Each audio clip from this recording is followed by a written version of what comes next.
আমি এখন মুক্ত, আমি এখন স্বাধীন।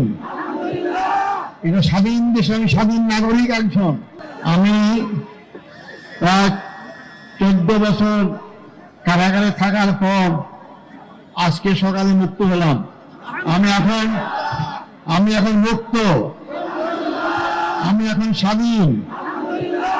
এটা স্বাধীন দেশে আমি স্বাধীন নাগরিক একজন। সম্মানিত ভাই ও বন্ধুগণ, আমাদের মহামান্য আদালতকে ধন্যবাদ জানাইতে চাই। তারা ন্যায় বিচার প্রতিষ্ঠা একটা অগ্রণী ভূমিকা পালন করছেন।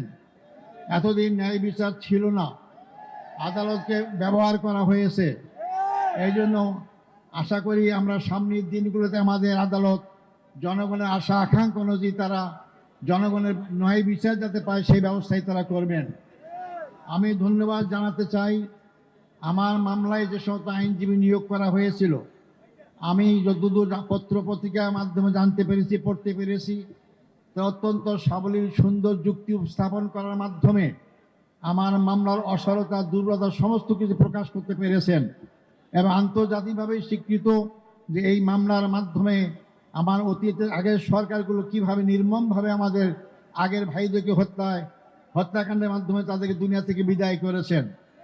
সম্মানিত ভাই বন্ধুগণ, আমি এরপর ধন্যবাদ জানাতে চাই যাদের কারণে আজকে মুক্ত হওয়ার সুযোগ পেয়েছি।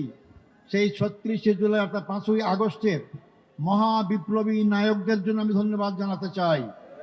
তাদের অক্লান্ত পরিশ্রম আন্দোলন, তাদের মাধ্যমে স্বৈরাচার ফ্যাসিস্ট সরকারের পতন হতে বাধ্য হয়েছিল।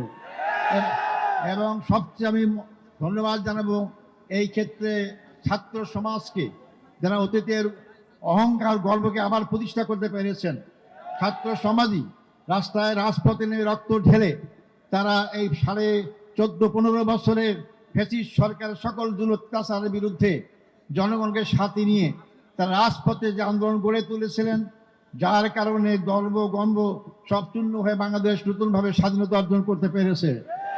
আমি ধন্যবাদ জানাতে চাই ছাত্র, শিক্ষক, সকল পেশাজীবী, সকল নারী পুরুষ, এমনকি শিশু বাচ্চাদেরকেও আমি দেখেছি তারা রাজপথে সেদিন নেমে এসেছিল।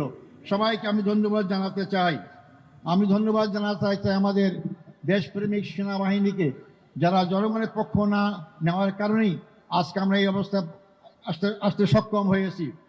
সম্মানিত ভাই ও বন্ধুগণ, আমি ধন্যবাদ জানাতে চাই। আমি দেখেছি, আমাকে বলেছে আমার মুক্তির জন্য আমি একজন নগণ্য ব্যক্তি, অনেকে রোজা রেখেছেন, অনেকে সিয়াম পালন করেছেন, অনেকে মানত করেছেন। আমি তাদেরকে ধন্যবাদ জানাতে চাই। হয়তো ইসলামী আন্দোলনকে মহব্বত করার কারণে, ইসলামীদেরকে ভালোবাসার কারণেই এটা অবশ্যই তারা ধন্যবাদ পাওয়ার যোগ্য। আল্লাহ তাকে উত্তম যাজা দান করুক। সম্মানিত ভাই ও বন্ধুগণ, আমি স্মরণ করছি অত্যন্ত দুঃখ বেদনা ভারাক্রান্ত হৃদয় যারা আমার নেতা ছিলেন, সেই নেতাদেরকে অন্যায়ভাবে হত্যা করা হয়েছে, জুডিশিয়াল কিলিং করা হয়েছে তাদেরকে। আমাদের শ্রদ্ধেয় নেতা বাংলাদেশ জামাত ইসলামীর আমির শহীদ মৌলানা মতিউর রহমান নিজামী, আমাদের শ্রদ্ধেয় নেতা জনাব শহীদ আলী হাসান মোহাম্মদ মুজাহিদ, আমাদের শ্রদ্ধেয় নেতা জনাব মোহাম্মদ কামারুজ্জামান, আমাদের শ্রদ্ধেয় নেতা জনাব মোহাম্মদ আব্দুল কাদের মোল্লা, আমাদের শ্রদ্ধেয় নেতা জনাব মোহাম্মদ আব্দুল কাদের মোল্লা। এরপরে সবচেয়ে দুঃখজনক হচ্ছে যে আমাদের সবার শ্রদ্ধার পাত্র, সারা দুনিয়ায় পরিচিত আন্তর্জাতিক খ্যাতি সম্পন্ন আলেমুদ্দিন হযরত মাওলানা দেলাওয়ার হোসেন সাঈদীকে বিনা চিকিৎসায় হত্যাকাণ্ডের ষড়যন্ত্র হত্যা করা হয়েছে। আমি এটাকে সবাইকে স্মরণ করছি। সাথে সাথে আমি স্মরণ করতে চাই আমাদের শ্রদ্ধেয় নেতা মীর কাসেম আলী সাহেবকে। তাকেও সর্বশেষ তার ছেলেকে গুম করা হয়েছে, দেখতে চেয়েছিলেন, তাকেও দেখতে দেওয়া হয় নাই, তাকে ফাঁসির কাছে ঝুলিয়ে তাকে হত্যা করা হয়েছে। আমি সাথে সাথে জাতীয়তাবাদী দলের নেতা জনাব সালাউদ্দিন কাদের চৌধুরীকেও ফাঁসির কাছে ঝুলানো হয়েছে, সেটাও আমি স্মরণ করতে চাই। সম্মানিত ভাই বন্ধুগণ, আমরা এর মধ্যেও হারিয়েছি জেলখানায় আমাদের সেই শ্রদ্ধেয় নেতা অধ্যাপক গোলাম আজমকে, আমরা হারিয়েছি আমাদের মৌলানা আবুল কালাম মোহাম্মদ ইউসুফ সাহেবকে, হারিয়েছি আমরা 5 বারের নির্বাচিত এমপি মৌলানা আব্দুল সোবহান সাহেবকে আমরা হারিয়েছি। এরপরও আমি বের হয়ে হারিয়ে দেখতে পেলাম আমাদের সামনে এখন তারা নেই। আমাদের আমিরের জামাত, এখনকার আমির জামাতের পূর্বের যে আমির আছেন মকবুল আহমদ সাহেব এবং নাজির আহমদ সাহেব, সদা সবাইকে শ্রদ্ধা স্মরণ করছি এবং তার শোক সন্তপ্ত পরিবারের সদস্য সহ সবার কাছে আমি তাদের সমবেদনা জ্ঞাপন করছি। আল্লাহ তাদের সবাইকে ধৈর্য ধারণ করে তৌফিক দান করুক। সম্মানিত ভাই ও বন্ধুগণ, আমি এই প্রসঙ্গে বলতে চাই, এই হত্যাকাণ্ডের সঙ্গে যারাই যে পর্যায়ে জড়িত সবাইকে আইনের আওতায় এসে তাদের বিচার করা হোক। আমি জোর করে আবার বলতে চাই, যারাই হত্যাকাণ্ডের সাথে যেখানে যে পর্যায়ে জড়িত সবাইকে আইনের আওতায় নিয়ে এসে তাদেরকে বিচার করা হোক। নাহলে এই খারাপ সংস্কৃতি চালু থাকবে।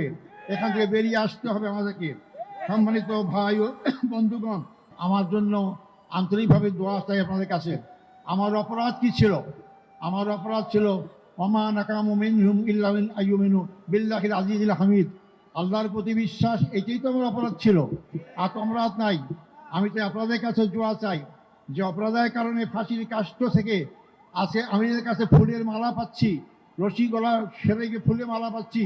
আমি যেন আজীবন সেই ইসলামী আন্দোলনে আমার জীবন থাকতে, রক্তবিন্দু এক ফোঁটা থাকতে এই আন্দোলনেই যদি আমি শহীদ হিসেবে মৃত্যুবরণ করতে পারি, সে তৌফিক আপনাদের কাছে কামনা করতে চাই। আমাদেরকে সবাইকে মৃত্যুবরণ করতে হবে, মনে রাখবেন। আজ হোক কাল হোক মৃত্যুবরণ করতেই হবে, মৃত্যুর হাত থেকে বাঁচতে পারবো না। আব্দুল কাদের মোল্লা ভাই আমার আমির ছিলেন, একটা কথা আমাকে প্রায় বলতে, আজার ভাই আমরা যেভাবে গুনাহগার, আমরা এই সব নিয়ে কাল পরকালে জান্নাত পাবো না। জান্নাত পরে একটাই মাত্র পথ, তা হচ্ছে শাহাদাত বরণ করা। তো শাহাদাতই আমাকে জান্নাত দিতে পারে। তাই যে দল, যে জাতি, যে ব্যক্তি শাহাদাত তামান্না করে এগিয়ে যায়, সেই দল, সেই জাতিকে কেউ দমাতে পারে না। সম্মানিত ভাই ও বন্ধুগণ, সেই দোয়া করার সাথে সাথে আপনাদের সবাইকে, সবার মাধ্যমে সারা বাংলাদেশের আপামর জনসাধারণকে আহ্বান করতে চাই, আসুন এই দেশ আমাদের, এই দেশ আমাদের সবার। এই দেশের মানুষের আশা আকাঙ্ক্ষা, চিন্তা চেতনা, ঐক্য অনুযায়ী এই দেশটাকে ইসলামী সমাজ গড়ার আকাঙ্ক্ষা আমরা সবাই এগিয়ে যেতে পারি। আল্লাহ অবশ্যই আমাদের সাথে থাকবেন ইনশাআল্লাহ। আমি আর বিলম্ব করবো না, যেহেতু রোদ্রে কষ্ট পাচ্ছেন আপনারা, আমার জন্য দোয়া করবেন। আমার আর পাওয়ার কিচ্ছু নাই।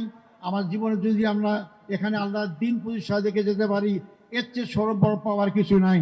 আপনাদের সবাই সেই দিন প্রতিষ্ঠা আন্দোলনে যার যার জায়গা থেকে যে ভূমিকা রাখা দরকার, সেই ভূমিকা সবাই রাখবেন, এই আশাবাদ ব্যক্ত করে সাংবাদিক বন্ধুগণ, ফটোগ্রাফার যারা এখানে আসছেন, যারা আজকে আমাদের এখানে উপস্থিত হয়েছেন, তাদেরকে আমি ধন্যবাদ জানাতে চাই এবং যারা যেভাবে আমাকে সহযোগিতা করেছেন তাদেরকে ধন্যবাদ জানাতে চাই। আবারও আমি আপনাদের কাছে আমার জন্য দোয়া কামনা করে আমার বক্তব্য এখানে শেষ করছি।